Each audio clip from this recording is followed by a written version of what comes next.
Hey everybody, I was just going to show you really quick. I feel like one of the biggest issues that I run into being an illustrator or just working with line art and making it into digital art is preparing that line work for digital coloring. I'll pull up this little example.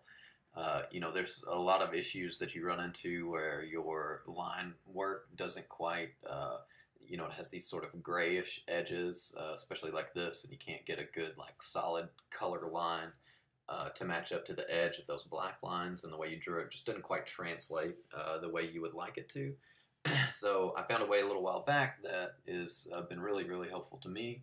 So I was just going to show you how to do that really quick, and maybe it'll help you. I do everything in Photoshop, so if you don't use Photoshop, this probably isn't going to be super helpful to you. I apologize. So anyway, I'm gonna choose to open up this is just a raw scan straight out of my sketchbook of a drawing I did for Inktober this year. I'm going to go ahead and rotate it around so it's right up. Okay, so I'm going to, you can see some areas here where the binding of my sketchbook is, there, and you can see the edges of my sketchbook. So we're going to go ahead and crop this down just so those things are kind of out of our way. Just a second to do that. And that should be good for what we're doing right now. Okay, so the other thing is, okay, so you can see that some of the line quality in this is, this is a little grayer. You can see some blacker in here, and the line consistency, the value consistency is not quite even as we would want it to be for the selection. So what I'm going to do for that is go into adjustments and levels. And what this is going to do, this is your white, mid-range, and black here. So we're going to just turn up the whites a little bit to clean out some of the page. We're going to move this darker up to get all these mid-tones. And then we'll move the black up just a little bit just to make those a really rich black. You don't want to mess with these too much because you'll see it'll make your lines really thick if you're not careful with it. So, you just kind of want to be careful and try to preserve the integrity of the original art as much as you can. So, okay, so this is pretty good for what we're going to be doing.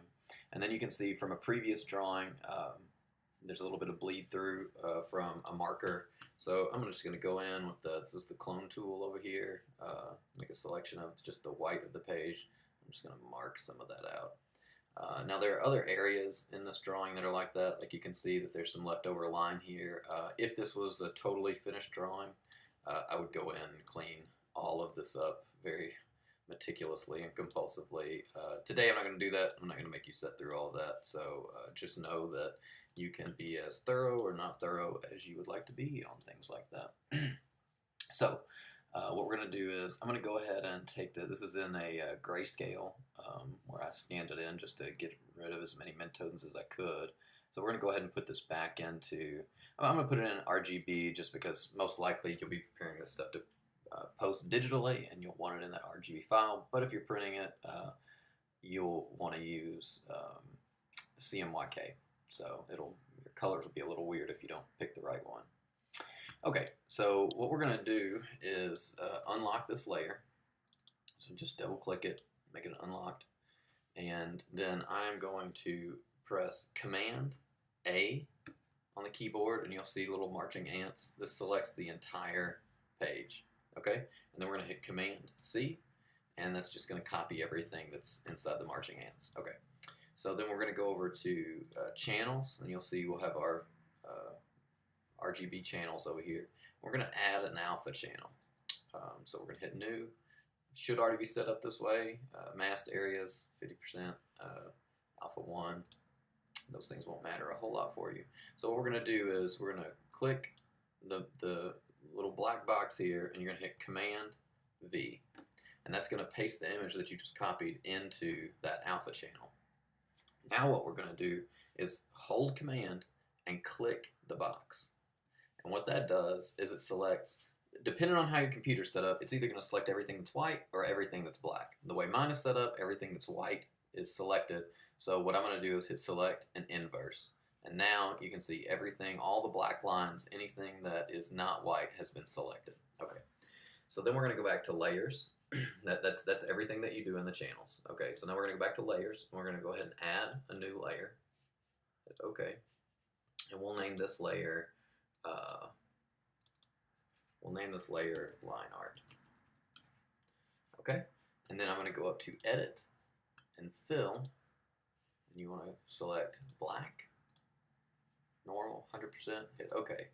All right, now we're going to hit Command D, and that's going to deselect everything, and we're going to go and delete that original layer.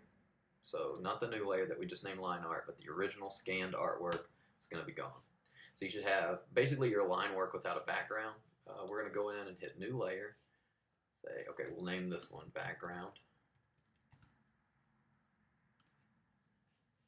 Okay, and we're going to have to move it down. Okay, so it's behind that, and then we'll go ahead and get our paint bucket here. Or you can go up to, we'll do it this way. We'll go to edit, fill, and this time select white. Okay, all right. Now what's happened is you don't actually have the original artwork anywhere. You've made a selection of all the original artwork, but you can see that the line quality is totally consistent now. The values of the blacks are totally consistent. So the value in this black is the same as the value in this black.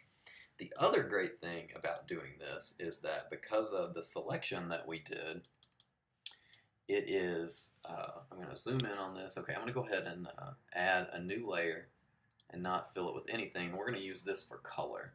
Okay, so I have over here in the palette, I have selected this cool kind of green dead girl color. And I'm going to color very much outside of the lines, but just so you can see, there's no gray or weird fuzzy lines that happen around these around this line work. The color matches it, meets up with it perfectly. So that is how you get your line work where you want it. And then just as an extra little thing, when people are doing illustrations, specifically like in comic books and things like that, it's very tedious to color this kind of line work, but I'm just going to show you really quick kind of how they do it. They call it SPF is what the name of it is, and that stands for Select, Pick, Fill. And how that works is you get really tied up on these things, and you're going to go in and pick the polygonal lasso tool, and you're just going to, it's like staying in the lines when you're coloring, except you're going to stay within the lines of the actual line work on the page, and you're going to select everything that you want to be a certain color. So I'm going to go all the way around here. I'm going to keep this just on her face for time right now. It's a very tedious process, but this is how you will get good coloring in your digital artwork if you're doing things that are illustration based, especially any kind of mainstream illustration like comics or something like that. Okay, so we almost got this. Okay, so now I'm gonna zoom out. So that's the S in SPF. So her face is selected, and then the P is for pick. So I'm gonna use the same color that we did before, but you could pick a different color if you wanted to. So the pick, we picked the color, okay, and then fill. You can either use paint bucket or you can use the edit fill, but I'm gonna use the paint bucket for this one. Boom. And then everything is selected in there, and it looks really good and clean. But you have to consider that you are this is called flatting artwork, and you would be doing that for everything here. So every little color change, you would be going in and selecting the polygonal lasso tool and tracing around those lines. It takes a really long time, but it makes for a really good finished product when you're done. So anyway, I hope this has been super helpful to you, and all of your online artwork ventures are easier going forward. All right, have a good day.